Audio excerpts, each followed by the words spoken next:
Waalaikumsalam warahmatullahi wabarakatuh. Alhamdulillahirabbil alamin. Wa bihi nasta'inu ala umuri dunya waddin. Asyhadu an la ilaha illallah wahdahu la syarika lah. Wa asyhadu anna Muhammadan abduhu wa rasuluh. Sallallahu alaihi wasallam. La nabiyya wa rasula ba'da, amma ba'd. ثم قال الله تعالى في القرآن الكريم: نعوذ بالله من الشيطان الرجيم. بسم الله الرحمن الرحيم. وأمر أهلك بالصلاة واصطبر عليها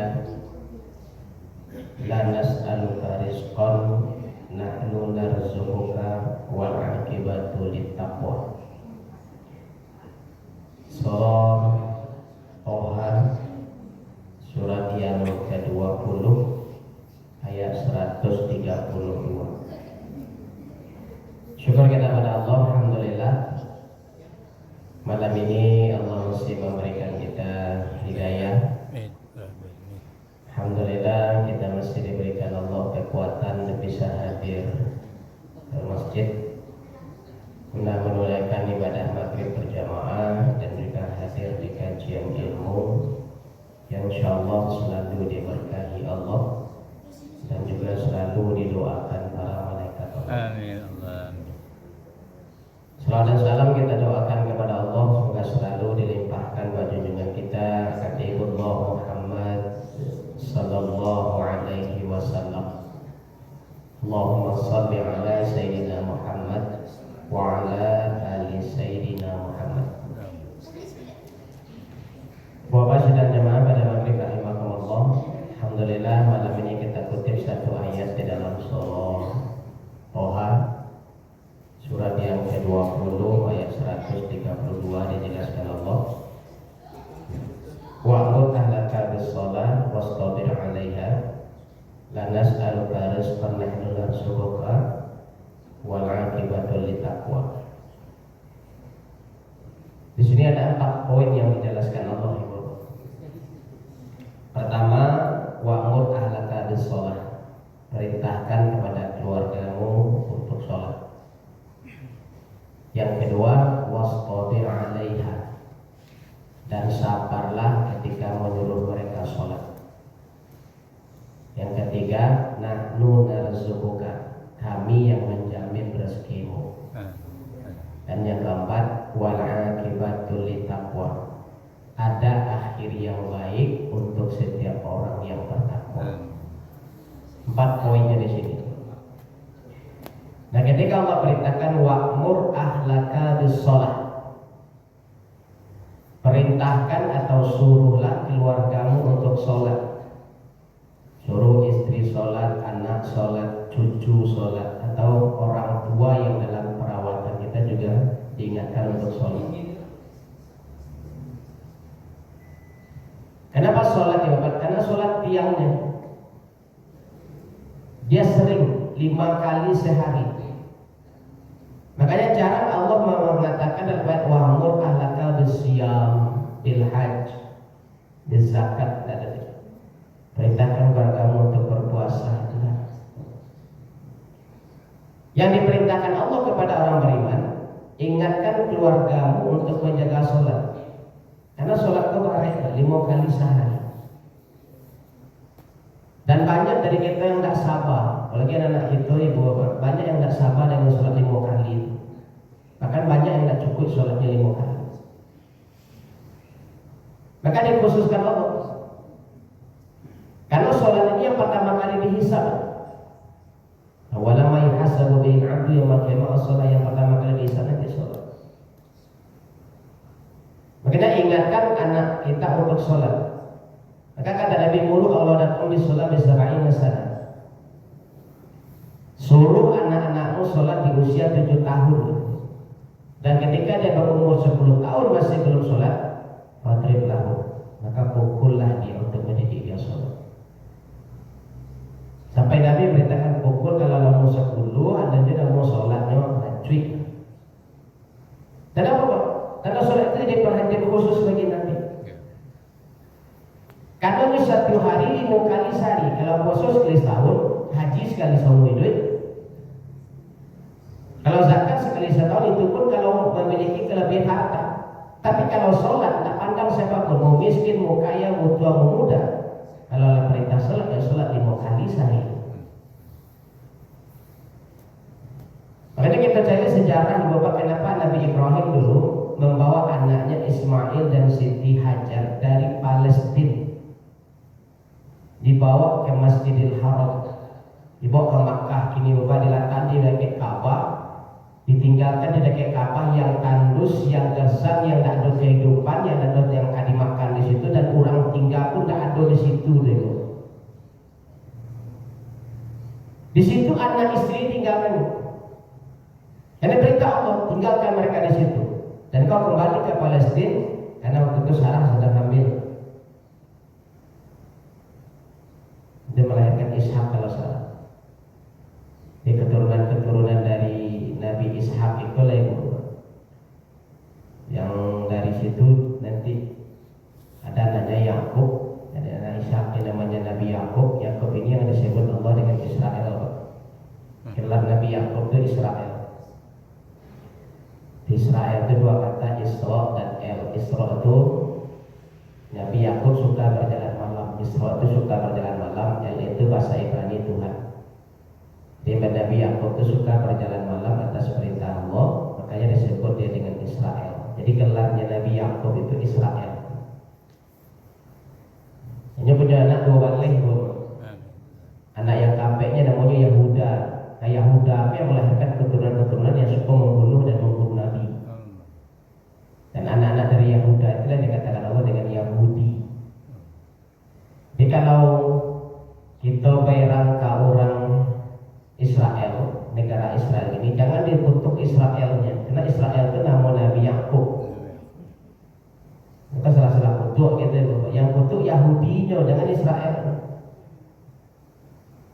Karena Israel itu Nabi Yakub. Dan sejarahnya panjang sampai diusir di bumi Palestina itu. Adalah mencar-mencar dan Konstantinopel, bukan Konstantinopel. Bukharistan itu yang mengusir mereka. Nebukadnezar itu yang menghancurkan bangunan dekat Masjidil Aqsa. Mereka diusir sehingga tak boleh masuk ke negeri Palestina. Sehingga mencar-mencar itu. Nah, tahun 8 balik 60 lah lahir seorang yang bernama Hezel. Hezel itu yang mengumpulkan kemudian orang Yahudi bahwa tahun 1897 diadakan kongres pertama Zionis. Tujuannya ingin membentuk satu negara, tapi dia harus punya tanah, makanya dikembalikanlah ke negeri Palestina itu. Karena memang di situ. Cuma janganlah terusir di situ. Di akhirnya tahun 9 balik dari Perang Dunia Pertama 9 sampai Khilafah Utsmaniyah hancur, maka di situlah Israel masuk balik ke Palestina, yang menumpang awalnya dan tadi kuasainya dapat dijajah oleh Palestina. Jadi betulnya negara Israel itu. Jadi Israel itu gelarnya Nabi Yakub. Karena memang keturunan Yahudi itu adalah anak dari Yahuda. Yahuda ini anak keempat dari Nabi Yakub. Dan Nabi Yakub anak 2 balik. Anak kesebalahnya Yusuf, anak kedua balanya Bunyamin. Jadi dari Nabi Yusuf kalau yang menyelamatkan mereka awal kan itu situ. Jadi dari Palestina Nabi Ibrahim membawa Ismail dan Siti Hajar ke Makkah. Yang ada bumi tandus dan sana ada kehidupan. Apa kata Nabi Ibrahim dalam surat Ibrahim ayat 37 itu? Ya Allah, saya tinggalkan anak saya di tempat yang tandus, yang tidak ada kehidupan, yang tidak ada apa-apa. Tujuannya apa? Saya tinggalkan sini, yang bisa dipedoman di situ cuma satu, Baitul Haram, kata Nabi Muhammad. Saya tinggalkan mereka di sini dengan jaminan hanya rumahmu di Makkah. Jadi kayak Ka'bah tadi kan. Ada di situlah kehidupan di Makkah itu dimulai oleh Allah. Ketika Ismail kehausan, kok kadi susuan ai susu kari yang bak anu ai ibunya kehausan lo dicari lagi minum. Saya lihat kamu ke safar sebantu ai balari ke situ dan kos itu kosong. Saya lihat kamarwa nampak pada ai lo balari lo kamarwa sampai 7 kali bolak balik. Terakhir lah kajang-kajang Ismail menangis dari tumit kakinya keluar air. Nampak di Siti Hajar dia ambil batu di kumpulannya zam-zam itu artinya berkumpul. Maka sampai kini jadinya air. Dan Di situ jaminan kalau di situ boleh ada kehidupan. Coba yang kalian ubah. Kenapa Nabi Ibrahim sampai mengantarkan anaknya ke Makkah? Karena mendekatkan ke tempat sholat. Ditinggalkan di Ka'bah itu supaya anak-anaknya dapat ke sholat. Karena perintah Allah itu wa'mur ahlaka bis-sholat, perintahkan kepada anak-anak sholat.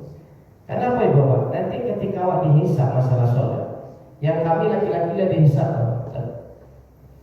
selesai. Ketika giliran ibu yang dihisab, istri yang dihisab, itu didatangkan suami ke hadapan itu. Mana suaminya kata? Ini istrinya mau dihisab, suami didatangkan. Sebelum istri dihisab, ditanya dulu suami itu. Ba'acara kau mengajarnya dulu, ba'acara kau menyuruhnya sholat dulu, ba'acara kau mengajarnya sholat dulu, ba'acara kau mengajarnya ditanya dia. Suami ditanya dulu, baru setelah itu istri dihisab. Jadi makanya kata Allah, wa'mur ahlaka, ahlaka itu keluarga, keluarga itu istri, anak, dan orang tua yang dalam perawatan. Lah selesai nizam tiba giliran anak, kedua orang tuanya diimbau tiba. Mana ayahnya, mana ibunya, ditanya dulu kedua orang tua. Kok ba'acara kamu didiknya dulu, ba'acara kamu merintahkannya sholat dulu, ba'acara mengajaknya sholat, ditanya dulu. Jadi tidak bisa menampil ayam dulu. Woi sholat lain, dan Tuhan masalah ibu, dan Allah dulu. Kalau anak itu memang harus kari, maka kita tidak pukul dia dulu. Kalau kamar ini bapak suruh eloknya tangannya bawa ke kamar mandi, bauduknya. Sudahnya bauduk, elok ke kamar pos kain sarung pos sajadah. Solat tungguannya bawa. Anak ini lain, calon-calonnya bapak. Oh solat lain, dia lari ke kamar mandi, tiba pintu belakang lari pulang, lari keluar tu pemain je dia. Awak tak masih asalnya dia dah, kita jelas solat Allah je. Awak lebih cahayu je pak. Tak bisa dia berlapis-lapis yang bisa ini tangguh nanti. Maka perintah Allah di awal ayat itu wa'mur ahlaka bis-shalah. Perintahkan, suruh keluarga untuk sholat. Tidak bisa perintah saling mengecek. Kata awak sedang main HP, woi sholat lah datang kamar azan ini main HP juga tak berapa. Yo jangan lari lo nanya. Jadi mendidik anak ini kalau untuk sholat ini pada ditungguan ibu. Karena pengaruhnya luar biasa. Banyak anak-anak awak yang tak takwid jo azan, tapi takwid jo HP dan berbunyi ibu. Asal berbunyi HP berlari itu jawab kan gitu. Tapi azan orang kantornya azan santainya pak. HP kalau HP yang berbunyi, oh bakage itu. Berlari namanya HP itu. Jadi memang baik, makanya kata Allah di ayat yang di sambungan ayat yang kita kata wasbir 'alaiha, dan sabarlah kalian terhadap mereka.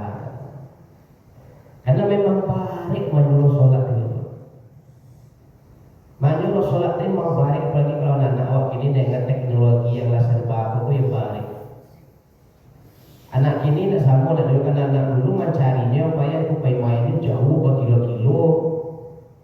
Apa nyuruh pulangnya bawa rotan sebelah, benda lidi, kerana karet kayu, bawa bak kaca ke lapang itu baru dia pulang.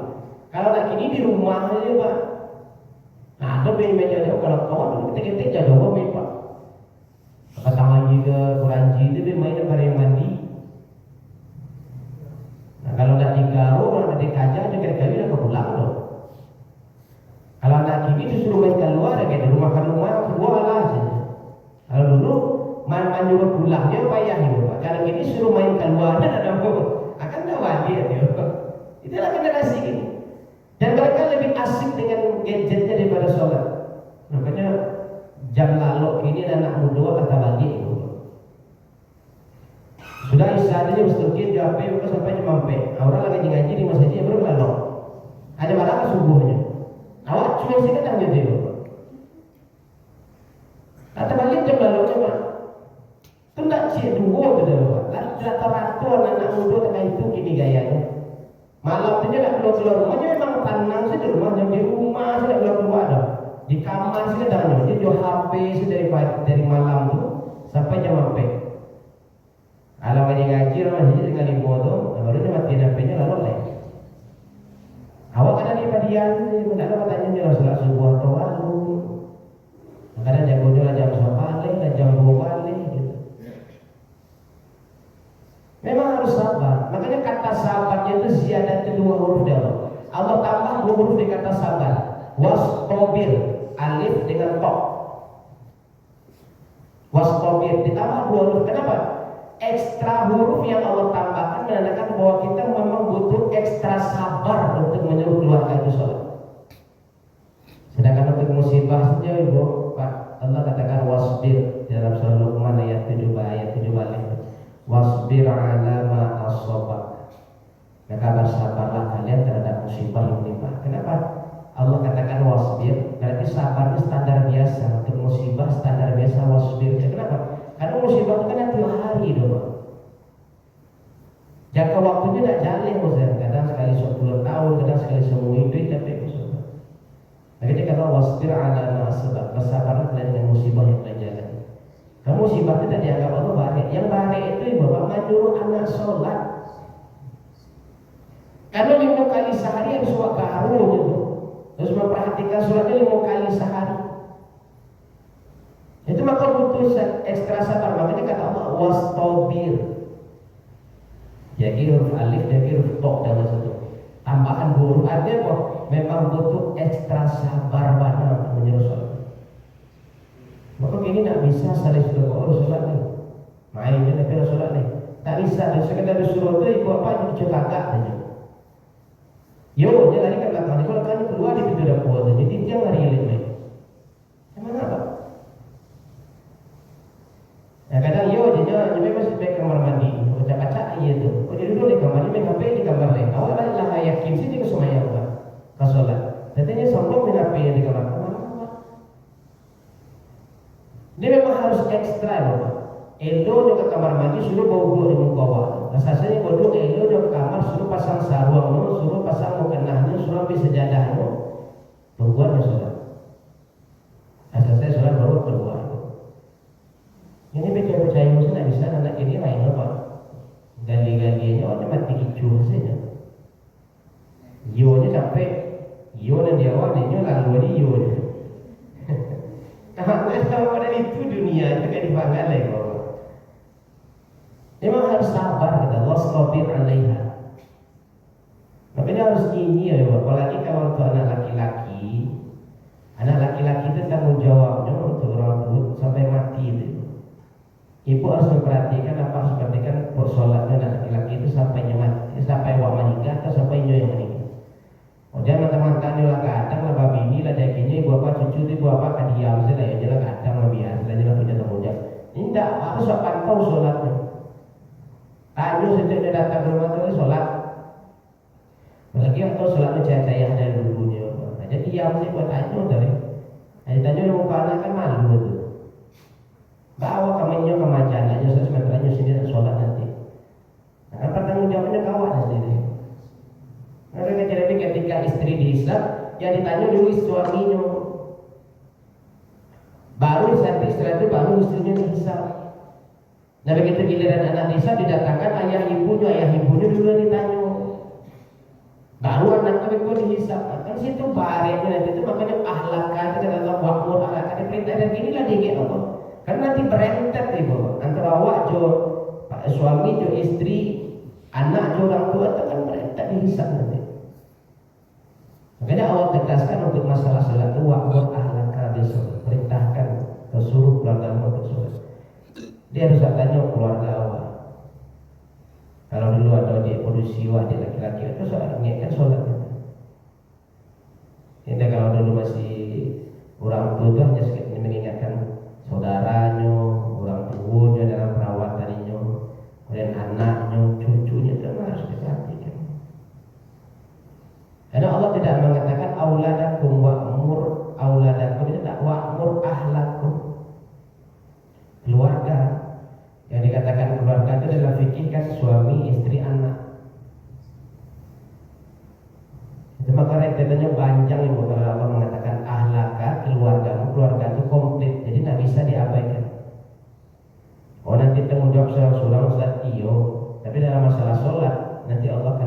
siapa yang menjadi penanggung jawab dari orang itu dalam pengawasan sholat. Ya, kalau istri, suaminya tanya. Kalau anak, kedua orang tuanya dia tanya. Seperti apa mereka mendidik mereka untuk sholat? Sekeras apa mereka memerintahkan anak untuk sholat? Maka orang-orang kayak dulu kalau masalah sholat Pak, nggak ada toleransi deh Pak. Karet sampai main karet kayu gitu dulu, sampai dilambek ke kaki itu kalau nggak sholat. Demo kali sholat sehari, sekali tidak sholat, dia tahu sholatnya tadi tidak. Sholat zuhur para rakaat, sampai kali itu dilambek itu, tahu itu. Yang mana itu rakyat dulu. Sholatnya yang 3, oh 3, sholatnya 1 tuh. Zuhur, asar, isya, adu balik, dia bawa jajak, 2 balik bawa tu. Sampai banyak itu rakyat dulu Pak. Bahkan Ambo sampai ini masih tekanan dia. Ambo baru di kakak 9 di bawah dari yang. Saya masih nemu 3 di rumah kau masih dia makan nasi di rumah kau masih. Kalau kalian masih dia makan nasi di rumah kau sholat. Kalau tidak dan haram kalian nasi yang kalian makan. Awalnya kan padihnya di bawah. Dia pada tabi waktu menangis makan Pak.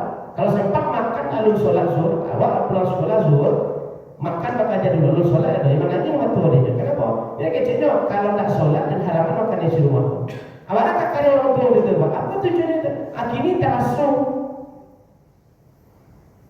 Asal masuk katu sholat dulu. Asal itu makanlah. Kalau sempat tak sholat seharian makan, jadi sampai. Sampai segitu dah kata.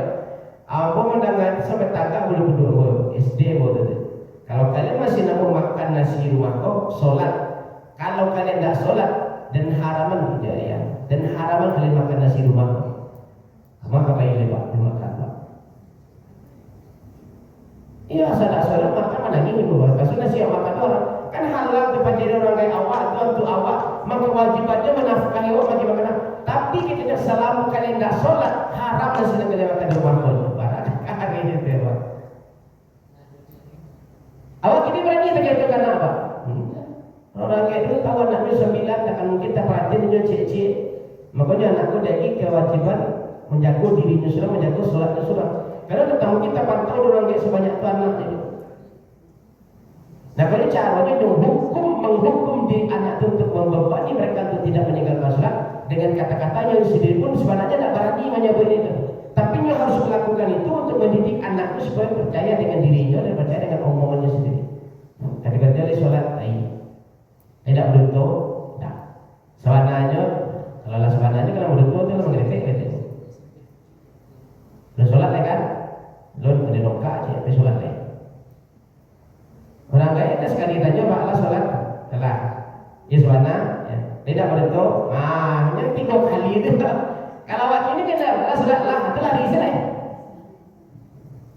Maka ini memang psikologinya orang itu menanya sesanti yang di situ lagi dulu Pak. Nanya sekali nanya gitu. Sampai 4 kali sampai 5 kali ini saya itu waktu awak. Terus keluar sholat lah. Dia adalah sholat.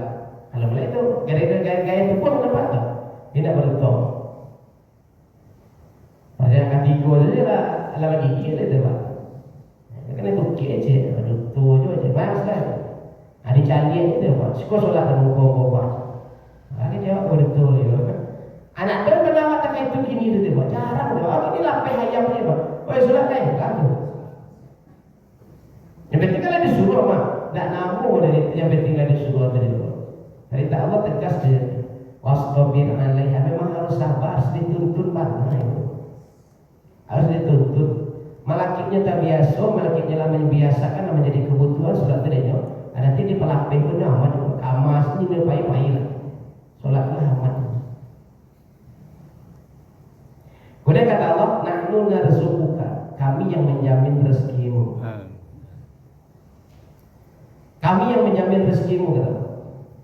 Makanya ketika Allah perintahkan sholat dalam surat Toha ayat 14 bahwa wa aqimis sholat li dzikri kata. Dirikanlah sholat untuk zikir kepadaku untuk mengingat. Sholat itu tujuannya untuk mengingat Allah zikir. Kemudian kaitannya dengan rezeki Bapak ketika di At-Toha ayat 124. Siapa yang lalai dari zikirnya kata Allah, ma'isyatan dongka, aku sempitkan rezekinya kata Allah. yang lalai, yang lengah dari zikirnya kepadaku, maka aku sempitkan rezekinya. Nah, zikir itu apa tadi Bapak? Dalam bentuk sholat. Diakimi sholat tali dikri, dirikan sholat untuk berzikir atau mengingatku, kata Allah. Siapa yang lalai dari zikirnya kepadaku, kata Allah, bahwa mama isyatan dongkar, aku akan sempitkan rezeki. Jadi kalau lain sholat atau asadanya itu rasa kira dijamin Allah. Karena Allah mengatakan, dirikan sholat untuk mengingatku, kalau tak lupa je zikir, rezeki dijamin Allah. Maka kata Allah, nahnu narzuquka, kami yang menjamin rezeki. Coba bayangkan di Bapak dalam surat Ibrahim ayat 37 itu, Nabi Ismail dan Siti Hajar ditinggalkan Nabi Ibrahim di Makkah yang tandus dan tidak ada apa-apa itu. Tidak ada kehidupan itu, orang tinggal sih sudah mereka berdua sih dulu. Dekanolah ada sumur Zam-Zam di situ, dan nampak ada kehidupan di situ, baru makanya orang-orang Quraisy mulai tinggal di situ juga. Karena sumber air di situ tidak mati-mati. Setelah kali yang seluruh mata air di Jazirah Arab itu Zam-Zam mengindir tari di rumah, mengindir tari Zam-Zam. Baru mulai orang mencari kehidupan di situ. Karena sumber air tidak mati-mati di situ, tidak ada yang di situ. Maka mulailah orang membuat kehidupan di situ, dibuatlah rumah, membangun rumah di situ. Maka mulai ada kehidupan para masyarakat di situ. Maka dikuasai oleh orang-orang Quraisy. Maka ketika mereka beribadah kepada Allah, maka kan Nabi mengatakan, berikan mereka buah-buahan untuk yang mereka makan. Dan Allah menjamin itu dalam surat Al-Quraisy. Falyabudu rabb hadzal bait alladzi at'amahum min ju'. Selama mereka beribadah dan menjaga ketaatan di dekat rumah Allah itu, maka Allah bebaskan mereka dari kelaparan. At'amahum min ju'. Allah cukupkan makanannya supaya mereka tidak kelaparan. Wa amanahum min khauf. Mereka tidak akan takut tinggal di situ, aman dan tidak menakutkan. Coba yang tadi bawa. Dari sajak Nabi Ismail tinggal di Makkah, di lingkungan Ka'bah, sampai kini Bapak pernah tidak kenangan masuk di Makkah itu kekurangan makanan, masyarakat Makkah itu kelaparan, ada kering coba, negaranya tandus. Makanya Allah jadikan satu pohon yang bisa tumbuh hanya di situ, kurma. Yang lain tak tumbuh itu dulu. Oh di Makkah ini kita sih ada jeru, ada pisang, itu dari daerah lain kan buatnya dari Taif. Kalau Taif itu sayuran itu dari Taif keluarnya tuh. Taif itu kan diperhatikan di negara Wako, Sumbako, Bukit Tinggi itu Taif deh, daerah tinggi, daerah perbukitan itu. Dari situ saya satu-satunya bisa hidup di Makkah itu cuma kurma.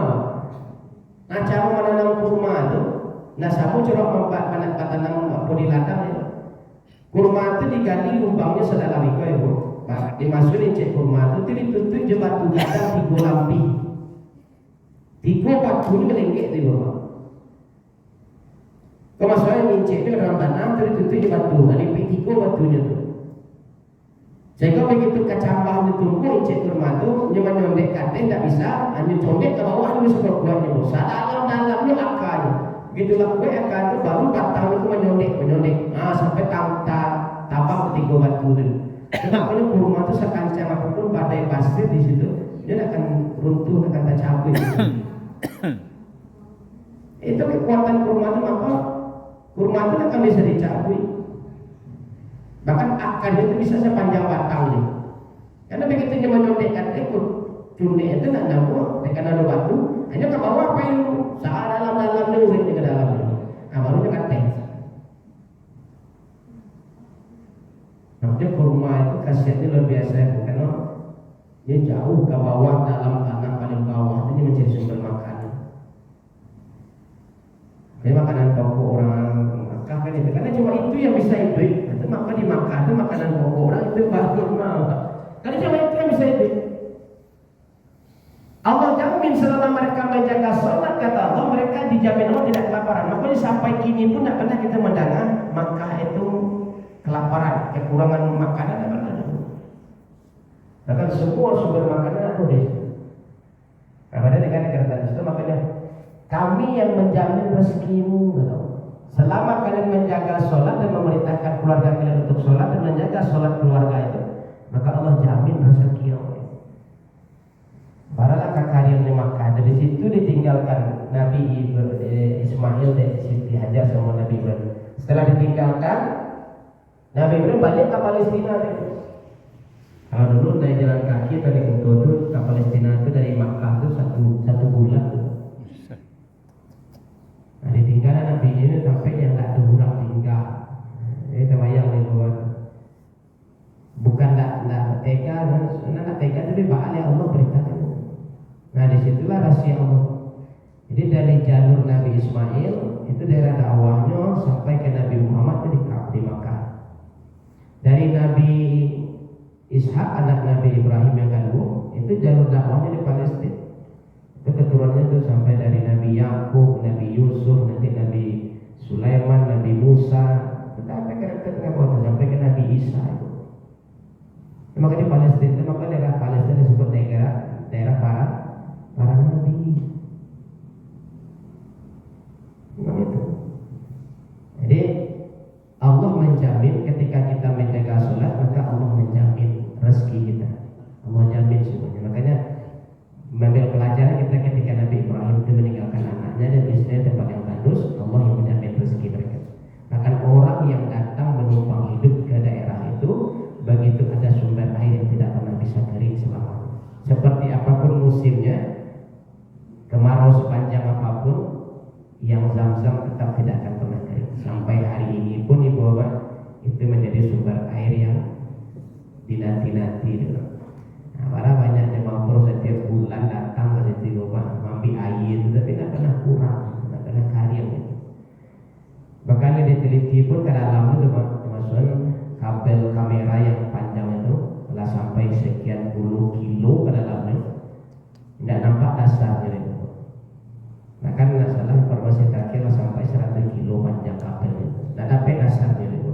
Kamu kalau pakai dasar gitu, antara yang punya dasar semua sama tidak.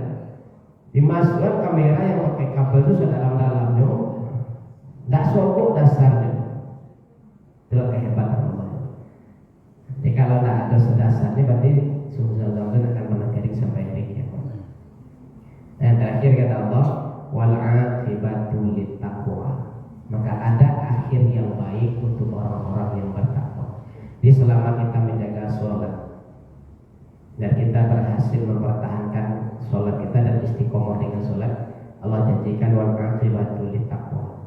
Ada akhir yang baik untuk orang bertakwa. Kenapa ya Bapak? Dalam surat Hud ayat 10 telah menjelaskan, jagalah sholatmu, aqimi sholat tarafain nahari wa zulafal laili. Kemudian wal hasanati yudhibun sayyi'at. Setiap kebaikan itu kata Allah akan menghapuskan keburukan. Kebaikan yang kita lakukan akan menghilangkan keburukan. Dikata Nabi dalam hadis sahih Bukhari Muslim, Allah mengampuni dosa kita dari waktu sholat ke waktu sholat, dari Jumat ke Jumat, dari Ramadan ke Ramadan. Di ada pengampunan dosa yang diberikan Allah jangka pendek. Jangka pendek itu dari waktu sholat ke waktu sholat. Jangka menengah dari Jumat ke Jumat. Jangka panjang dari Ramadan ke Ramadan. Jadi kalau orang yang tetap sholat, tidak pernah meninggalkan sholat, insya Allah dia tidak berdosa. Amin. Selama dia tidak melakukan dosa besar seperti syirik dan yang lain. Kenapa itu?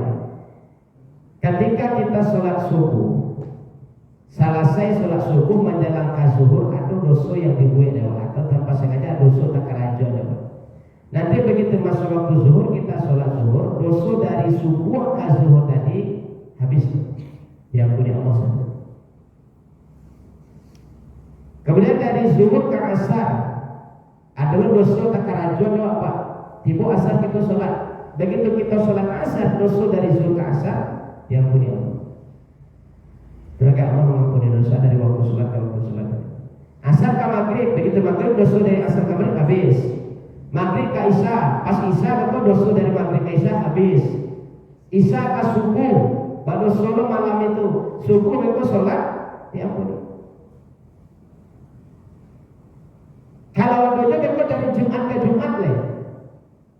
Jumat ini kita selesai, tapi besok nanti Jumat depan diampuni lagi dah. Jangka panjang loh, dari Ramadan ke Ramadan. Ada kita sisa dosa lain masuk Ramadan tahun depan, dosa itu yang dari Ramadan dulu sampai itu diampuni. Di pengampunan itu akan selalu ada bagi orang yang sholat, bagi orang yang bertakwa. Dan yakinlah kata Nabi bahwa kita nanti akan diwafatkan di antara dua waktu sholat. Awak pasti meninggalnya di antara dua waktu sholat. Bisa jadi dari subuh ke zuhur, di situ jam mati awak. Atau bisa jadi dari zuhur ke asar, antara asar ke maghrib, maghrib ke isya, atau isya ke subuh. Di antara itu tetap meninggal juga. Pasti meninggal di salah satu waktu itu. Dan kalau kita tidak meninggalkan sholat, kita meninggal di antara dua waktu sholat, sementara dosa diampuni di antara dua waktu sholat, maka ketika kita meninggal setelah sholat, aman. Makanya kata Allah, wal akibatul littaqwa, ada akhir yang baik untuk orang yang tetap dalam ketakwaan. Bisa lagi bapak lain sholat juga, tidak pernah tinggal 5 waktu, meninggal kapan saja, insya Allah dosanya lah Allah habiskan. Asal sholat ketinggalan, orang azan sholat dulu, yang bekolo kabekolonya kita bekolo pas meninggal sholatnya kacau apa? Makanya asal masuk waktu sholat dulu, tinggalkan yang lain. Sebab kalau awak undur, bedonya bekolo apa? Uranglah azan asar, awak sedang sibuk kerajo, tunggu sebentar, sadar dalam kerajo itu meninggal. Nah, iya bedo. Itu nak terus akibat tulis takwa jadi tahu. Kenapa? Begitu meninggal ditanya Allah jemaah meninggal yang mampe ya. Akan diko jam mampe meninggal itu masuk asar lah, asar sampai 20 lah masuk 3:20 lah masuk. Kalau meninggal jam mampe sampai 10 menit lewat. Akan diko meninggal itu masuk asar talun anak beda betul coba ya lun coba situ kacau bisa nggak jadi dapat akhir yang baik untuk orang yang bertakwa. Makanya selagi lah masuk waktu sholat kajian dulu sholat. Kapan berjamaah kita dulu sibuk lah. Kok meninggal pun Allah sudah tuh meninggal kita wal akibatul littaqwa. Akhir yang baik diberikan Allah bagi orang bertakwa. Kenapa? Karena kita dimatikan di antara dua waktu sholat kata Nabi, dan dosa kita pun diampunkan di antara waktu sholat ke waktu sholat. Makanya jaminan untuk orang yang sholat tuh kalau sholat nanti ditinggalkannya ibu bapak di antara dua waktu sholat dosa diampuni, dan kita juga akan dimatikan Allah di antara dua waktu sholat. Dosa apa yang diampuni di Allah Ustaz? Dosa-dosa yang biasa pak, selain dosa yang syirik. Misalnya video menghibah orang bacanya. Itu yang punya dosa Allah. Kalau gibah itu harus minta maaf. Nah baru diampuni. Dosa apa yang diampuni Ustaz? Ya dosa misalnya pandangan mata kayak yang indah-indah, mendengar yang indah-indah, mencari yang indah-indah, berprasangka yang indah-indah. Kalau dosa indah itu sama Ustaz menghibah orang. Kalau berprasangka kan belum kita menuduh berprasangka. Berprasangka kalau kita minta ampun ke Allah diampuni. Jadi kalau kita memfitnah atau menghibah itu harus cari orangnya pak, minta maaf ke orangnya. Dan bisa minta ampun kalau ada apa salah orang itu minta ampun. Kamu apa masalah kamu itu pak minta maaf ke Pak Edi Mamu ya. Yang salah sia yang minta maaf sama gitu kan. Jadi kalau kau orang itu berdosa ya kau orang itu selesai. Tapi selama urusannya dengan Allah, waktu sholat ke waktu sholat selesai. Kata kaiku bahwa Allah tak adil jemaah. Itu ketika sholat tidak ampuni. Berprasangka itu sudah bisa diampuni. Mengecek seorang. Itu bilo. Nah, ini mengupat bagi kuat tapi ngecek seorang apa? Iya dah, kalau sholat diampuni itu. Asal jangan menuduh. Asal jangan memfitnah, asal jangan menghibah. Menghibah kan berarti melibatkan orang lain. Mungkin ini kan bisa kampanye Ustaz. Mana menghibah tak Ustaz. Kalau kampanye kok dah terbiasa. Tapi hati-hati bapak, awak salah memilih nanti, awak nanti akan menentunya dia kira. Dalam surat Al-Ahzab ayat 67-68 itu, kami lapan tuh kenyo, kami memilihnya, kami taat kenyo, data kami dosa lebihnya, atau hukumnya sebagai-baiknya, laknatnya sejaya-jayanya gitu. Nanti itu orang. Tapi kalau kita nak memilihnya, hanya berposolin kita nak aneh. Tapi kalau awak memilihnya sedangkan berlaku zalim, awak akan impas nanti. Karena awak yang memilih. Kemudian kalau memilih itu berdoa awak minta ke Allah. Kalau perlu besok pagi orang pemilu bapak malam kau sholat istiqoroh bapak Allah. Ya Allah siapa kalau buat ini dari sekian calon itu. Mereka kan Allah bagi hidayah kawan. Mau orang-orang yang membantu untuk menegakkan syariat Islam itu ada garian seti. Tapi kalau ibu janjinya bapak ibu kepengen jalan tak masa dia iman berjalan di mana ada kontua memang tak 30 suara itu jauh nama ibu terima tu semua disuruh. Karena dia terima. Nah saya pilih kalau pilih apa? Karena awak dengan yang sokok jadi kalau dia bagi yang terima. Berapa lagi kan tidak boleh ditolak awak. Masalah awak pilih atau tidak itu urusan awak. Kalau awak terima pilih-pilihnya karena awak menunggu namanya, karena sokok awak namanya. Tapi kalau terima pilihnya awak pilihnya tidak masalah.